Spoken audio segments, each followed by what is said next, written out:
Leitura do livro Lázaro Redivivo, psicografado por Francisco Cândido Xavier, pelo Espírito Irmão X, capítulo 40, o júri negativo.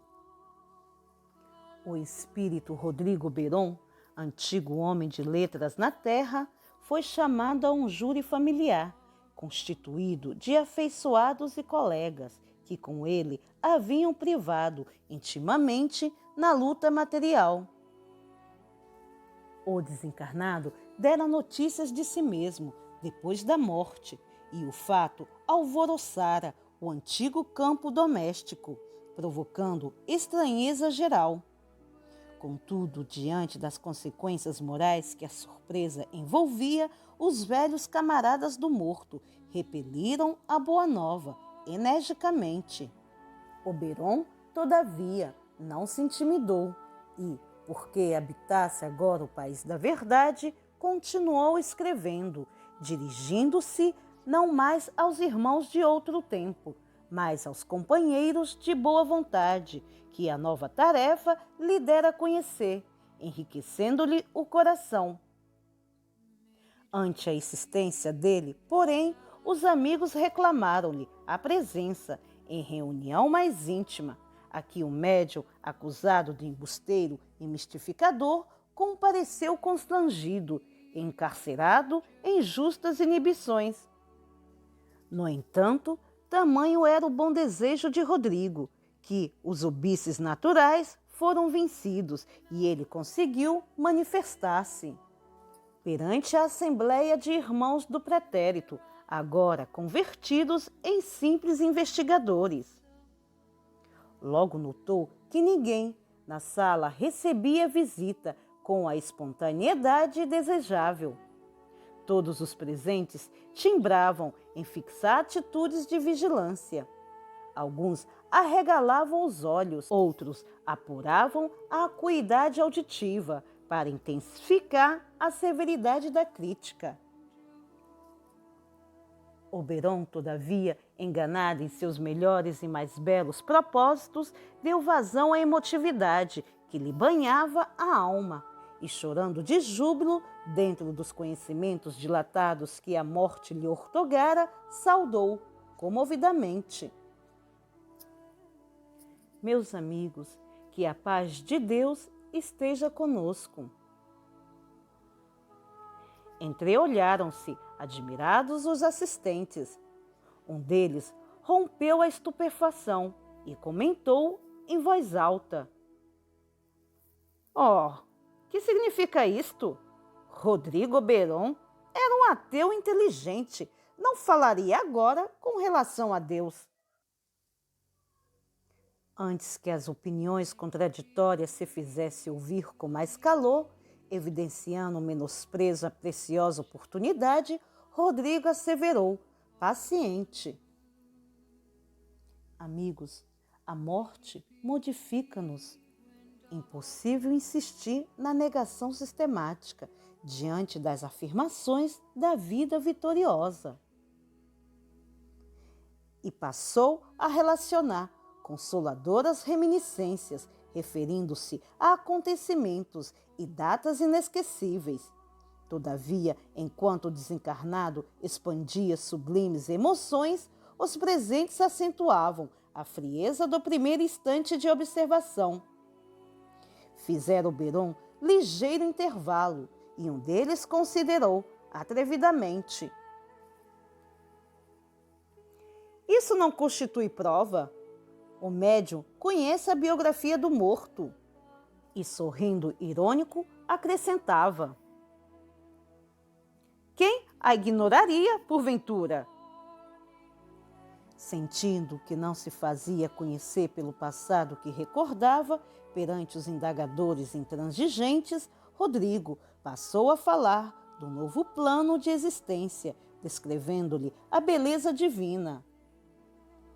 A assembleia, porém, escutou impassível, e um dos antigos companheiros exclamou, na primeira pausa do narrador: tudo mentira! Onde não observamos desvario, de um cérebro dementado. Vê-se a mistificação criminosa. A descrição é puramente fantástica. Fixando os olhos miúdos nos colegas, tão rígidos de sentimento quanto ele, indagava sarcástico. Não teremos bastante ficção no mundo? O espírito permanecia angustiado. Estudava apressadamente o meio de prosseguir na defensiva afetuosa da verdade, quando um amigo se aproximou e dirigiu-lhe certa pergunta indiscreta, alusiva à família consanguínea. Ele sabia que se a morte o conservava sem mudança espiritual, não se verificava o mesmo no ambiente doméstico. A separação na esfera terrena determinara modificações apreciáveis em sua casa. Ferido no mais íntimo da alma pela crueldade da solicitação, respondeu timidamente: não me obriguem por piedade a opinar em situações que devo esquecer. Não me cabe o direito de interferir nas decisões respeitáveis dos que me foram amados no mundo. Não posso. Contudo, insensível ao seu sofrimento, um dos investigadores considerou: não veem? Estamos presenciando um caso de cadeia ou sanatório. Quando se procura a identificação do morto, o espírito recua. A estas palavras seguiram-se gargalhadas sonoras. Rodrigo não desanimou. Reunindo os recursos verbais, referiu-se, profundamente emocionado, aos laços sublimes da ternura e da compreensão, nas velhas alegrias da camaradagem terrestre. Mas, ao terminar, alguém gritou, desrespeitosamente: simples banalidades. Acabemos a farsa. O diabo não tem família. Oberon tentou explicar-se, ainda comentando com humildade a sua posição difícil no momento e relacionando as surpresas que aguarda o homem além do sepulcro.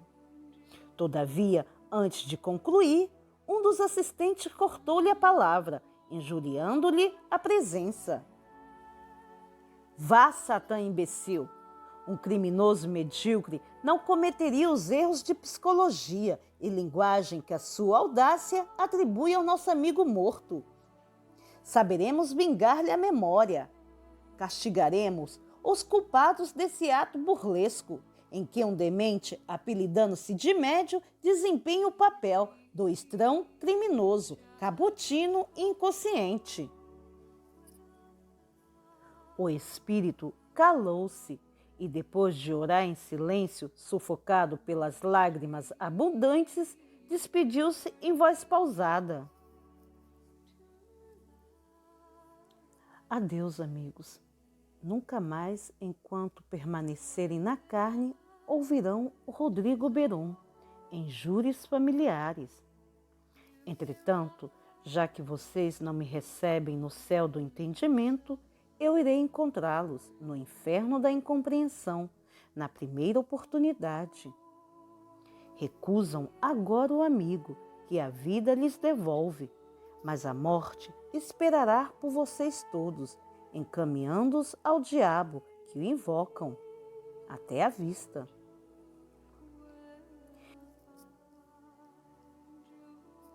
E sob forte impressão, dissolveu-se a pequena assembleia, para que os velhos camaradas do morto continuassem marchando, por si mesmos, ao encontro da verdade, ferindo os próprios pés no caminho vasto da experiência.